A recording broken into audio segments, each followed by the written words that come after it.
महासृष्टिस्थित्यप्ययेहानीतिदुषितमो बन्धमोक्षाश्च यस्मात् अस्य श्रीब्रह्मरुद्रप्रभृतिसुरनरद्वेषशत्रुत्मकस्य विष्णोर्व्यस्ताः समस्ताः सकलगुणनिधिः सर्वदोषव्यपेतः पूर्णानन्दो व्ययो गुरुरपि परमश्चिन्तयेतं महान्तम् जन्माद्यस्य यतोऽन्वयादितरतश्चार्थेषु विघ्नस्वराट् तेने ब्रह्मकृताय आदिकवये मुह्यन्ते यं सूरयः तेजोवारिमृतां यथा विनिमयो यत्र मृषा धाम्ना स्वेन सदा निरस्तकुहकं सत्यं परं धीमहि नरसिंहोऽखिलाज्ञानमतध्वान्तदिवाकरः जयत्यमितसज्ञानसुखशक्तिपयोनिधिः अभ्रमं भङ्गरहितम् अजडं विमलं सदा आनन्दतीर्थमतुलं भजे तापत्रयापहम् तपस्वाध्याय शुश्रूषा कृष्णपूजारतं मुनिं विश्वेशभिष्टदं वन्दे परिव्राट् चक्रवर्तिनम्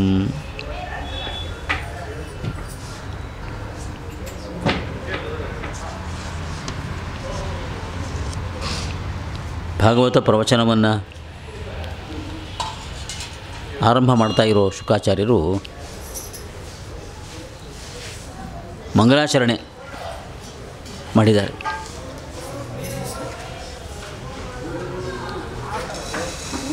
ಮಂಗಳಾಚರಣೆ ದೇವರ ಸ್ತುತಿ, ಗುರುಗಳ ಸ್ತುತಿ.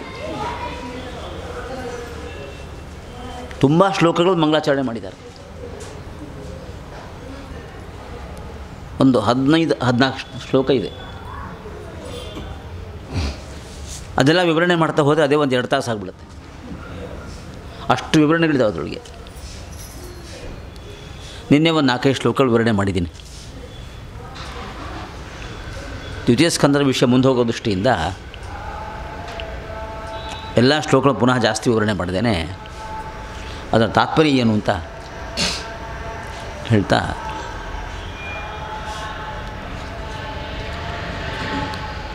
ಜಗತ್ತಿನಲ್ಲಿ ಏನೇನೇ ದೊಡ್ಡ ದೊಡ್ಡ ಘಟನೆಗಳು ನಡೀತವೆ, ಆಚರಣೆಗಳು ನಡೀತವೆ, ಬದುಕಿನ ಬೇರೆ ಬೇರೆ ಸಂಗತಿಗಳೇನಿದ್ದಾವೆ, ಎಲ್ಲದಕ್ಕೂ ನಿಯಾಮಕ ಅವನೇನೆ, ಶ್ರೀಹರಿಯೇ ಎಲ್ಲದಕ್ಕೂ ನಿಯಾಮಕ. ಒಂದು ವೇದ ಬಂತ ಎಲ್ಲರೂ ಹೇಳ್ತಿರ್ತಾರೆ, ನಿಮಗೂ ಗೊತ್ತಿರುತ್ತೆ, ನರುತೆ ತ್ವತ್ಕ್ರಿಯತೆ ಕಿಂಚನಾರೆ ಅಂತ. ಇಡೀ ಭಾಗವತ ಅದರದ್ದೇ ವಿವರಣೆ ಅಂತ ವ್ಯಾಖ್ಯಾನ ಮಾಡ್ಕೊಳ್ಳಿಕ್ಕೆ ಬರುತ್ತೆ. ಅವನಿಂದ ಏನೂ ನಡೆಯೋದಿಲ್ಲ. ಅದನ್ನು ಒಂದು ಸ್ವಲ್ಪ ಹೆಚ್ಚೆಚ್ಚು ಪದಗಳಿಂದ ವಿವರಣೆ ಮಾಡಿದ್ದಾರೆ. ಎಲ್ಲರ ನಿಯಾಮಕ ಅವನೇ. ಆ ಸರ್ವ ನಿಯಾಮಕನಾಗಿರತಕ್ಕಂಥ ಶ್ರೀಹರಿ ಪ್ರಸನ್ನನಾಗಿ ನನಗೆ ಪ್ರವಚನ ಸಾಮರ್ಥ್ಯವನ್ನು ಕೊಡಲಿ ಅಂತ ಕೊಟ್ಟಿದ್ದಾರೆ.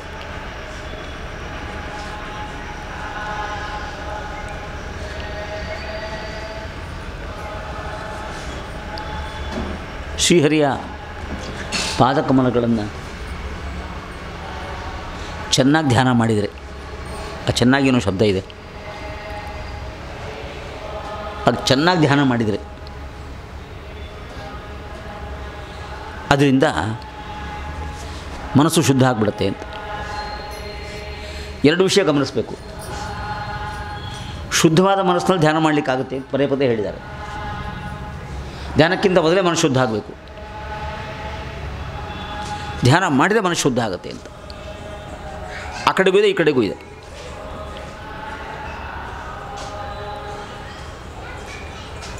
ಮನಸ್ಸು ಪೂರ್ತಿ ಶುದ್ಧ ಆದಮೇಲೆ ಆಗೋ ಧ್ಯಾನ ಇದೆಯಲ್ಲ, ಅದು ತುಂಬ ದೊಡ್ಡ ಧ್ಯಾನ. ಅದು ಧಾರಣ ಅಥವಾ ಧ್ಯಾನ ಅಂತ ಕರೆಸ್ಕೊಳ್ಳುತ್ತೆ. ಮನಸ್ಸು ಪೂರ್ತಿ ಶುದ್ಧ ಆಗಲಿಕ್ಕೆ ಮೊದಲು ಮಾಡುವ ಧ್ಯಾನ ಇದೆಯಲ್ಲ, ಅದನ್ನು ಧ್ಯಾನ ಅನ್ನೋ ಶಬ್ದದಿಂದ ಕರೀಲಿಕ್ಕಿಂತ ಚಿಂತನೆ ಅಂತ ಶಬ್ದದಿಂದ ಕರೀಬೇಕು. ಈ ಭಾಗವತವೋ ಇನ್ಯಾವುದೋ ಇಂಥ ಮಹಾಗ್ರಂಥವೋ ಅದರ ಶ್ರವಣವನ್ನು ಮಾಡಿದವರು, ಅಧ್ಯಯನ ಮಾಡಿದವರು ಹೇಗೋ ಅಸ್ಪಷ್ಟವಾಗಿ ದುರ್ಬಲವಾಗಿ ಒಂದಷ್ಟು ಭಗವತ್ ಚಿಂತನೆ ಮಾಡ್ತಾರೆ. ಅಸ್ಪಷ್ಟ ಇರ್ಬೋದು, ದುರ್ಬಲ ಇರ್ಬೋದು, ಅಥವಾ ಒಂದಷ್ಟು ಭಗವತ್ ಚಿಂತನೆ ಮಾಡ್ತಾರೆ. ಅಂಥ ದುರ್ಬಲ ಅಸ್ಪಷ್ಟ ಭಗವತ್ ಚಿಂತನೆಯಿಂದ ಮನಸ್ಸು ಶುದ್ಧ ಆಗುತ್ತೆ. ನಿತ್ಯ ಮಾಡ್ತಾಯಿದ್ದರೆ, ಹೆಚ್ಚು ಮಾಡ್ತಾಯಿದ್ದರೆ ಮನಸ್ಸು ಶುದ್ಧ ಆಗುತ್ತೆ. ಹಾಗೆ ಮನಸ್ಸು ಶುದ್ಧ ಆದಾಗ ಅದೇ ಚಿಂತನೆ ಗಾಢವಾಗತ್ತೆ. ಚಿಂತನೆ ಗಾಢವಾಗಾದಾಗ ಅದನ್ನು ಧ್ಯಾನ ಅಂತ ಕರೆಯೋದು. ಹಾಗೆ ಈ ಧ್ಯಾನವನ್ನು ಆ ಕಡೆಗೂ ನೋಡ್ಕೋಬೇಕು, ಈ ಕಡೆ ನೋಡ್ಕೋಬೇಕು. ಅದಕ್ಕೆ ಈ ಶ್ಲೋಕ ಹೇಳ್ತಾ ಇದೆ, ಪರಮಾತ್ಮನ ಪಾದಕಮಲವನ್ನು ಚೆನ್ನಾಗಿ ಧ್ಯಾನ ಮಾಡಬೇಕು. ಆಗ ಮನಃಶುದ್ಧಿ ಆಗುತ್ತೆ, ಬುದ್ಧಿಶುದ್ಧಿ ಆಗುತ್ತೆ. ಆಗ ಪರಮಾತ್ಮನ ತತ್ವವನ್ನು ಸರಿಯಾಗಿ ಅರ್ಥ ಮಾಡ್ಕೊಳ್ಳಿಕ್ಕಾಗತ್ತೆ. ಬುದ್ಧಿಶುದ್ಧಿ ಆದಾಗಲೇ ಸರಿಯಾಗಿ ಅರ್ಥ ಮಾಡ್ಕೊಳ್ಳಿಕ್ಕಾಗುತ್ತೆ. ಮಧ್ವಾಚಾರ್ಯ ರಚನೆ ಮಾಡಿದ ಅನುವ್ಯಾಖ್ಯಾನ ಗ್ರಂಥ, ಬ್ರಹ್ಮಸೂತ್ರಕ್ಕೆ ಭಾಷ್ಯ, ಅದು ಅನುವ್ಯಾಖ್ಯಾನ ಗ್ರಂಥ. ಅಲ್ಲಿ ಮಧ್ಯ ವಿಚಾರಗಳು ಹೋಗ್ತಾ ಇರಬೇಕಾದ್ರೆ ಒಂದು ಪ್ರಶ್ನೆ ಕೇಳ್ಕೊಳ್ತಾರೆ. ಬೇರೆ ದರ್ಶನಗಳ ಚಿಂತನೆಗಳು, ಪ್ರತಿಪಾದನೆಗಳು ಎಲ್ಲ ತಪ್ಪು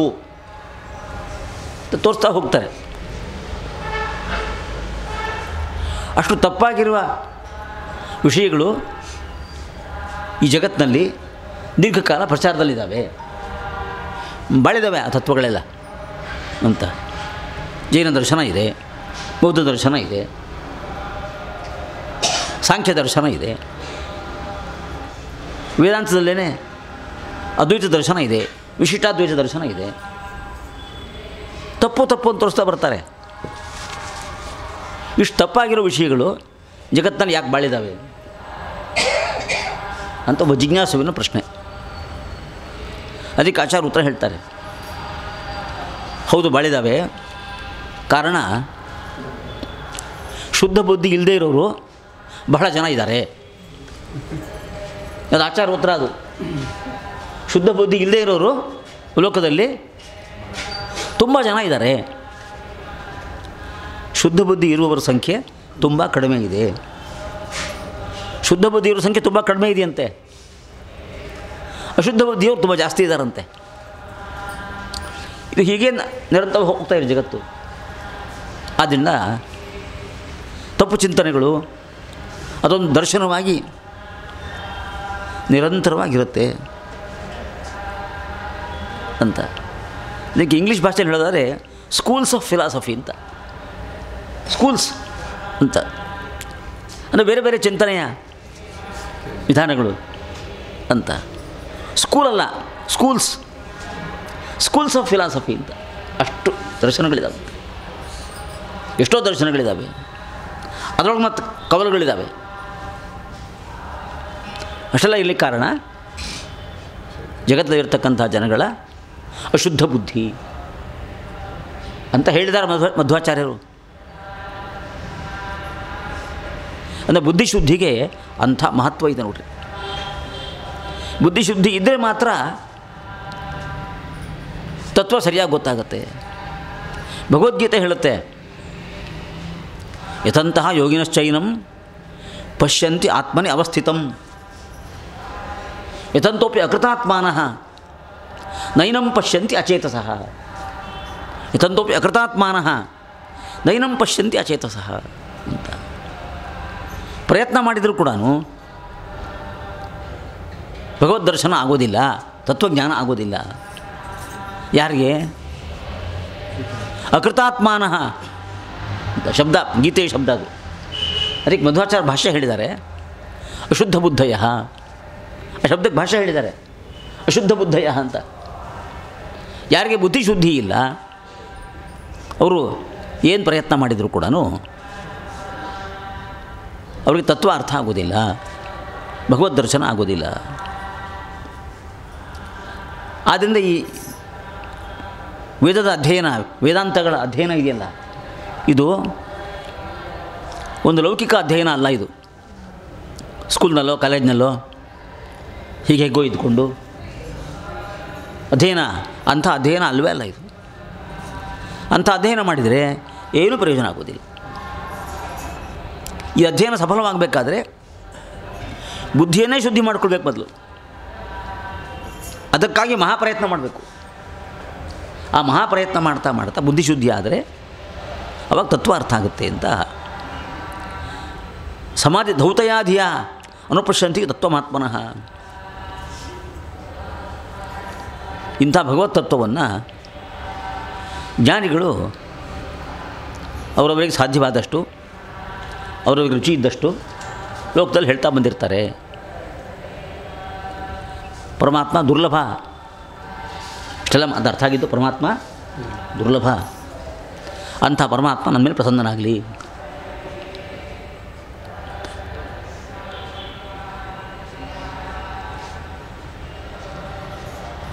ಸರಸ್ವತಿ ಇದ್ದರೆ ವಾಗ್ದೇವತೆ. ವಾಗ್ದೇವತೆಯಿಂದ ಈ ಜಗತ್ತಿನಲ್ಲಿ ಜ್ಞಾನ ಪ್ರಪಂಚ ಹೀಗೆಲ್ಲ ಬಂದಿದೆ.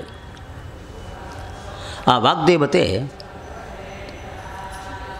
ಪರಮಾತ್ಮನ ಪ್ರೇರಣೆಯಿಂದ, ಅನುಗ್ರಹದಿಂದ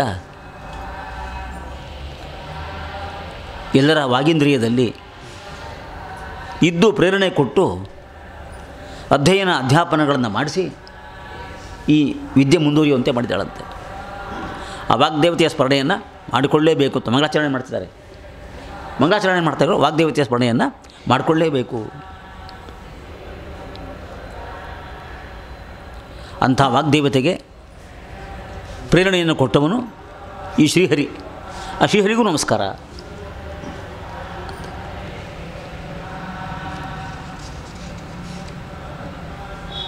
ಶ್ರೀಹರಿ ಸಕಲ ಜಗಜ್ಜನ್ಮಾದಿ ಕಾರಣ, ಅದರ ವಿವರಣೆ ಮುಂದೆ ಬರುತ್ತೆ. ಅಂಥ ಶ್ರೀಹರಿಗೆ ನಮಸ್ಕಾರ ಅಂತ.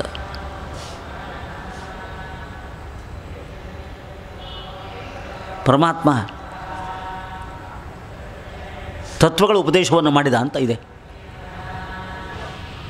ವೇದವ್ಯಾಸದೇವರು ತತ್ವಗಳ ಉಪದೇಶ ಮಾಡಿದ್ದಾರೆ.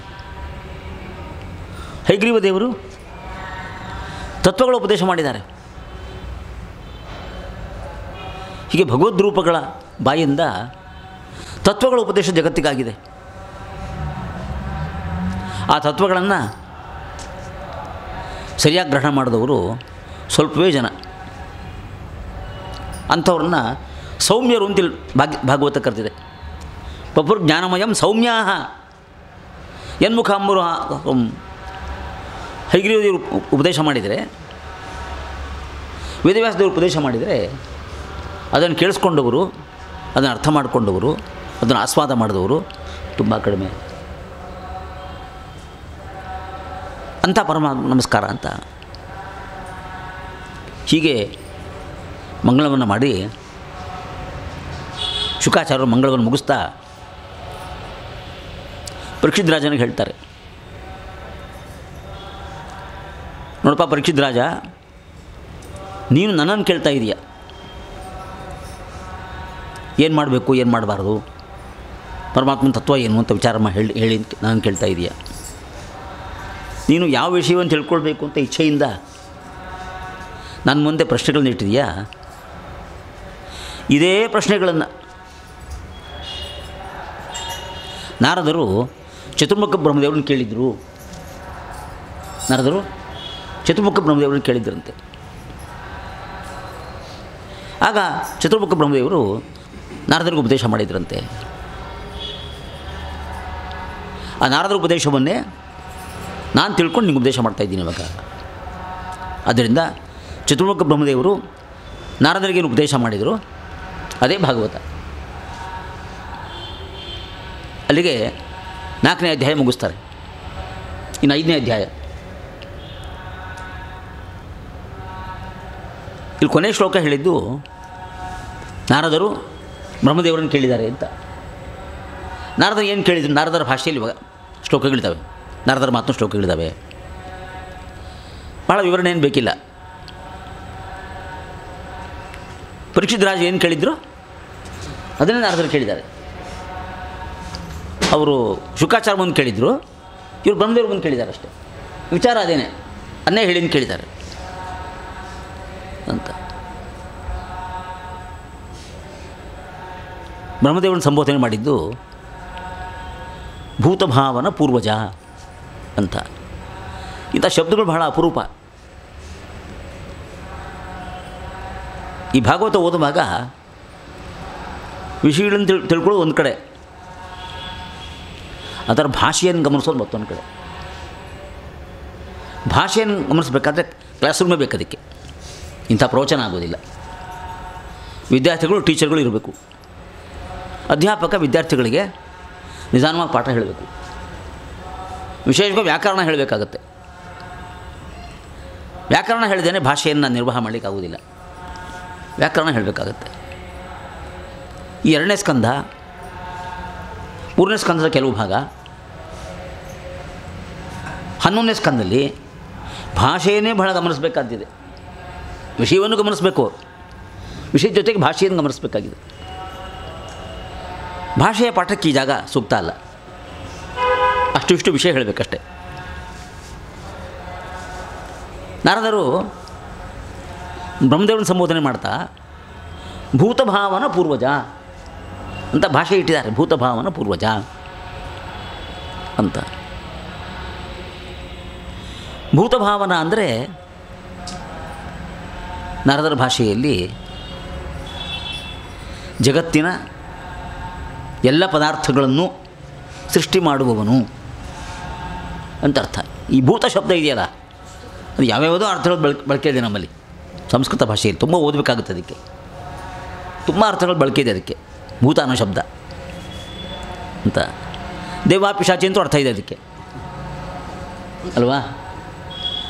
ಅದು ಈ ಕನ್ನಡ ಭಾಷೆಯವರಿಗೆ, ಬೇರೆಯವ್ರಿಗೆಲ್ಲ ಬಹಳ ಅದೇ ಅರ್ಥ. ಸಂಸ್ಕೃತ ಭಾಷೆಯಲ್ಲಿ ಅರ್ಥ ಹೆಚ್ಚಾಗಿ ಬಳಕೆಯಲ್ಲಿಲ್ಲ, ಪ್ರಾಯಣ ಇಲ್ಲ. ಅದು ಸಂಸ್ಕೃತ ಭಾಷೆಯಲ್ಲಿ ಭೂತ ಅಂದರೆ ಇರುವ ಅಂತ ಅರ್ಥ. ಇರುವ ಅಂತ ಅಷ್ಟೇ ಅರ್ಥ. ಇರುವ ಅಂದರೆ ಇರುವ ಚೇತನಗಳು, ಇರುವ ಅಚೇತನಗಳು. ಜಗತ್ತಿನಲ್ಲಿರ್ತಕ್ಕಂಥ ಚೇತನಗಳು, ಅಚೇತನಗಳು. ಭೂತ ಶಬ್ದಕ್ಕೆ ಎಲ್ಲವೂ ಅರ್ಥ. ಎಲ್ಲ ಚೇತನಗಳು, ಎಲ್ಲ ಅಚೇತನಗಳು. ಭೂತ ಇರುವ ಅಂತ ಅರ್ಥ. ಹೌದೌದು, ಇರುವ ಅಂತ ಅರ್ಥ. ಎಕ್ಸಿಸ್ಟಿಂಗ್, ಹೌದು, ಅದೇ ಅರ್ಥ. ಇರುವ ಅಂತ ಅರ್ಥ. ಭಾಷೆ ಅಧ್ಯಯನ ಮಾಡಿರಬೇಕು, ಅವ್ರಿಗೆ ಮಾತ್ರ ಇಂಥ ಅರ್ಥ ಗೊತ್ತಾಗೋದು. ಸಂಸ್ಕೃತ ಭಾಷೆ ಕಲ್ತಿರಬೇಕು. ಅವಾಗ ಭೂತ ಅಂದರೆ ಇರುವ, ಎಕ್ಸಿಸ್ಟಿಂಗ್ ಅಂತ ಅರ್ಥ. ಏನಿದೆ ಇರುವ? ಏನು? ಚೇತನಗಳು, ಅಚೇತನಗಳು. ಇವು ಜಗತ್ತಿನಲ್ಲಿದ್ದಾವೆ. ಜಗತ್ತಂದಿರತಕ್ಕಂಥ ಎಲ್ಲ ಚೇತನಗಳಿಗೆ ಒಂದು ಶಬ್ದ ಭೂತ ಅಂತ. ಆ ಚೇತನ ಅಚೇತನಗಳನ್ನು ಸೃಷ್ಟಿಗೆ ತರುವವನು ಭೂತಭಾವನ. ಭೂತಾತ್ಮ ಭೂತಭಾವನಃ ಅಂತ ವಿಷ್ಣು ಸಹಸ್ರನಾಮ ಅಲ್ವಾ? ಭೂತಭಾವನ ವಿಷ್ಣು ಸಹಸ್ರನಾಮದಲ್ಲಿದೆ. ಇದೇ ಅರ್ಥ, ಇಲ್ಲೇ ಅರ್ಥ.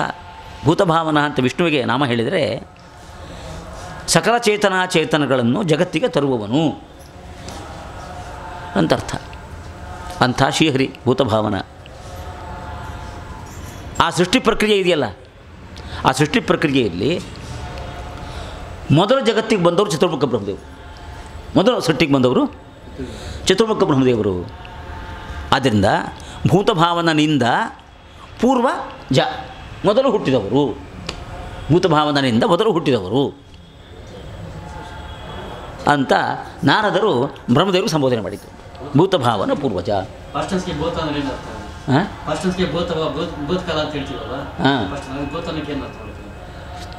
ಭೂತಕಾಲ ಅಂತಲೇ ಅರ್ಥ. ಭೂತಕಾಲ ಅಂತಲೇ ಅರ್ಥ. ಎಕ್ಸಿಸ್ಟಿಂಗ್ ಪ್ರಿವಿಯಸ್ಲಿ, ಹಿಂದಿದ್ದದ್ದು ಅದು ಹಿಂದಿದ್ದದ್ದು ಅಂತಾನೆ. ಇದ್ದದ್ದು ಅಂತ ಹಿಂದಿದ್ದದ್ದು ಅಂತ ಅರ್ಥ. ಆ ಅರ್ಥ ಹೇಗಾಯಿತು ಅಂತ ಒಂದು ಭಾಷೆ ಅಧ್ಯಯನ ಮಾಡಬೇಕು. ಭಾಷೆ ಅಧ್ಯಯನ ಮಾಡಿದರೆ, ಆ ಶಬ್ದ ರಚನೆ ಅಭ್ಯಾಸ ಮಾಡಿದಾಗ ಅಲ್ಲೊಂದು ತಾ ಇದೆ ನೋಡಿ. ಆ ತಾ, ಭೂತ ಅನ್ನೋ ತಾ ಇದೆ. ಆ ತಾ ಅಕ್ಷರದಿಂದ ಹಿಂದೆ ಇದ್ದನ್ನು ಅರ್ಥ ಸಿಗುತ್ತೆ. ಈಗಿರುವಂಥ ಅರ್ಥ ಸಿಗುತ್ತೆ ಆ ತಾಯಿಯಿಂದ. ಅದು ಭಾಷೆಯ ವೈಶಿಷ್ಟ್ಯ. ಅದು ಅದಕ್ಕೆ ಭಾಷೆಯ ಗ್ರಾಮರನ್ನೇ ಅಧ್ಯಯನ ಮಾಡಬೇಕು. ಹಿಂದಿದ್ದದ್ದು ಇವಾಗಿರುವ ಎರಡು ಅರ್ಥ ಸಿಗುತ್ತೆ ಅದರಿಂದ. ಅದಕ್ಕೆ ಶ್ರೀ ಪರಮಾತ್ಮನಿಗೆ ಭೂತಭಾವನ ಅಂತ ಹೆಸರು ವಿಷ್ಣು ಸಹಸ್ರನಾಮದಲ್ಲಿದೆ. ಭೂತಾತ್ಮ ಭೂತಭಾವನ ಅಂತ.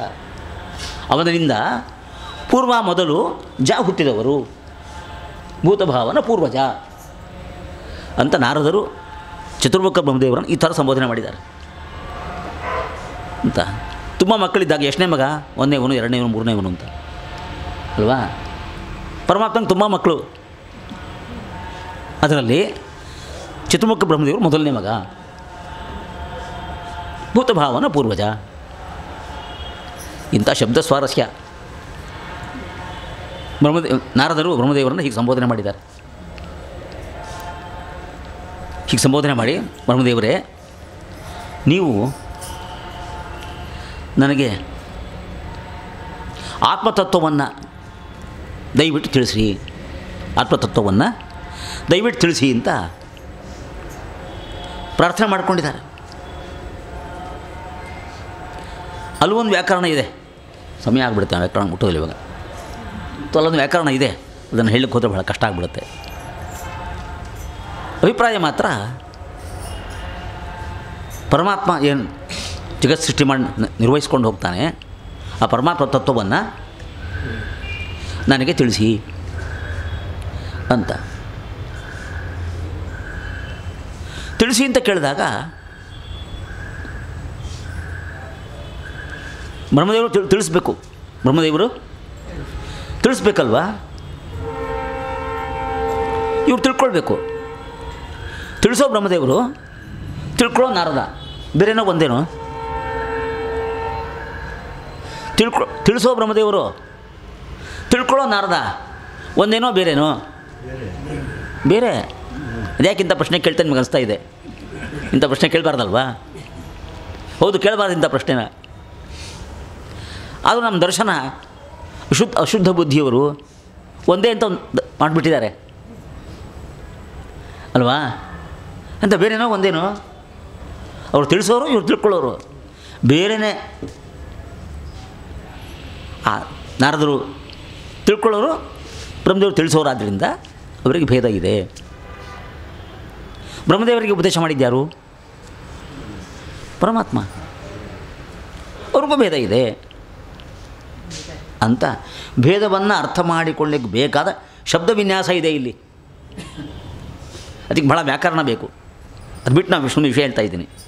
ಭೇದವನ್ನು ತಿಳ್ಕೊಳ್ಳಿಕ್ಕೆ ಬೇಕಾದ ಶಬ್ದ ವಿನ್ಯಾಸ ಇದೆ ಅಂತ ಅದನ್ನು ತಿಳಿಸಿದರು. ಪರಮಾತ್ಮ ನಾರದರಿಗೆ, ಬ್ರಹ್ಮದೇವರಿಗೆಲ್ಲ ಉಪದೇಶ ಮಾಡಿದ್ನಲ್ಲ, ಉಪದೇಶ ಮಾಡುವಾಗ ಪರಮಾತ್ಮ ಸ್ವತಂತ್ರ, ಬ್ರಹ್ಮದೇವರು ಅಸ್ವತಂತ್ರ. ಆ ಬ್ರಹ್ಮದೇವರ ಅಸ್ವತಂತ್ರತೆಯನ್ನು ಅರ್ಥ ಮಾಡ್ಕೊಳ್ಳಿಕ್ಕೆ ಬೇಕಾದ ಶಬ್ದ ವಿನ್ಯಾಸ ಇದೆ ಇಲ್ಲಿ. ಶಬ್ದ ವಿನ್ಯಾಸ ಇದೆ. ಆದ್ದರಿಂದ ಪರಮಾತ್ಮನಿಂದ ಉಪದೇಶವನ್ನು ಕೇಳಿದ ಚತುರ್ಮುಖ ಬ್ರಹ್ಮದೇವರು ಅಸ್ವತಂತ್ರರು. ಅವ್ರನ್ನೇ ಹಾಗೆ ಹೇಳಿದ ಮೇಲೆ ಉಳಿದವ್ರಿಗೆಲ್ಲ ಮತ್ತೆ ಹೇಳಬೇಕಾಗಿಲ್ಲ. ಕೆಳಗೆ ಇದ್ದವ್ರಿಗೆಲ್ಲ ಎಲ್ಲರೂ ಅಸ್ವತಂತ್ರರು, ಪರಮಾತ್ಮ ಒಬ್ಬನೇ ಸ್ವತಂತ್ರ ಅಂತ. ಈ ಸ್ವತಂತ್ರ ಅಸ್ವತಂತ್ರ ಎನ್ನುವ ಚಿಂತನೆಗಳನ್ನು ತೋರಿಸುವ ಶಬ್ದ ಇದೆ ಇಲ್ಲಿ. ಅವೆಲ್ಲ ಇರಲಿ ಅಂತೂ ಇಷ್ಟು ಇಟ್ಕೊಂಡು ಪ್ರಶ್ನೆ ಕೇಳಿದರು ನಾರದರು. ಪರಮಾತ್ಮ ತತ್ವ ತಿಳಿಸ್ಕೊಡಿ ನನಗೆ ಅಂತ. ಆ ಪ್ರಶ್ನೆಯನ್ನು ವಿವರಣೆ ಮಾಡ್ತಾ ಇದ್ದಾರೆ, ಹೇಗೆ ತಿಳಿಸ್ಕೊಡ್ಬೇಕು ಅಂತ. ಈ ಜಗತ್ತು ಯಾರಿಗೆ ವಶ ಆಗಿದೆ, ಈ ಜಗತ್ತು ಯಾರಿಗೆ ವಶ ಆಗಿದೆ ಅಂತ ತಿಳಿಸ್ಕೊಡಿ ಅಂತ. ಈ ಜಗತ್ತಿನ ಮೂಲ ಯಾರು ಅಂತ ತಿಳಿಸ್ಕೊಡಿ ಅಂತ. ಈ ಜಗತ್ತು ಯಾರನ್ನ ಅವಲಂಬಿಸ್ಕೊಂಡಿದೆ, ಜಗತ್ತು ಯಾರನ್ನ ಅವಲಂಬಿಸ್ಕೊಂಡಿದೆ ಅದನ್ನು ತಿಳಿಸ್ಕೊಡಿ ಅಂತ ಕೇಳ್ತಾರೆ. ಇಂಥ ಪ್ರಶ್ನೆಗಳನ್ನ ನಾರದರು ಬ್ರಹ್ಮದೇವರು ಮುಂದೆ ಇಟ್ಟಿದ್ದಾರೆ. ತಿಳಿಸ್ಕೊಡಿ ಅಂತೆಲ್ಲ ಇದೆ. ನಾರದರು ಹೇಳ್ತಾರೆ ಬ್ರಹ್ಮದೇವರೇ ನಾನು ಏನು ವಿಷಯಗಳು ನಿಮ್ಮ ಮುಂದೆ ಇಟ್ಟಿದ್ದೀನಿ ತಿಳಿಸಿ ಅಂತ. ಅದೆಲ್ಲ ವಿಷಯಗಳು ಕೂಡ ನಿಮಗೆ ತುಂಬ ಚೆನ್ನಾಗಿ ಗೊತ್ತಿದೆ. ಪುಸ್ತಕ ಓದ್ಕೊಂಡು ಗೊತ್ತಿರೋದಲ್ಲ, ಪುಸ್ತಕ ಓದ್ಕೊಂಡು ಗೊತ್ತಿದೆ ಬರೀ ಇನ್ಫಾರ್ಮೇಷನ್ ಅಷ್ಟೇ. ಅಲ್ವಾ? ಅಲ್ಲಿ ಹೇಳಿದ್ದಾರೆ, ಇಲ್ಲಿ ಹೇಳಿದ್ದಾರೆ ಅಂತ ಬರೀ ಇನ್ಫಾರ್ಮೇಷನ್ ಅಷ್ಟೇ. ಪುಸ್ತಕ ಓದ್ಕೊಂಡು ಗೊತ್ತಿದ್ದರೆ ಸಾಲದು ಆ ಜ್ಞಾನ. ಪುಸ್ತಕ ಓದ್ಕೊಂಡು ತಿಳ್ಕೊಂಡಿರೋ ಜ್ಞಾನ ಇದೆಯಲ್ಲ, ಅದು ಪರೋಕ್ಷ ಜ್ಞಾನ ಅಂತ ಕರೀತಾರೆ ಅದನ್ನು.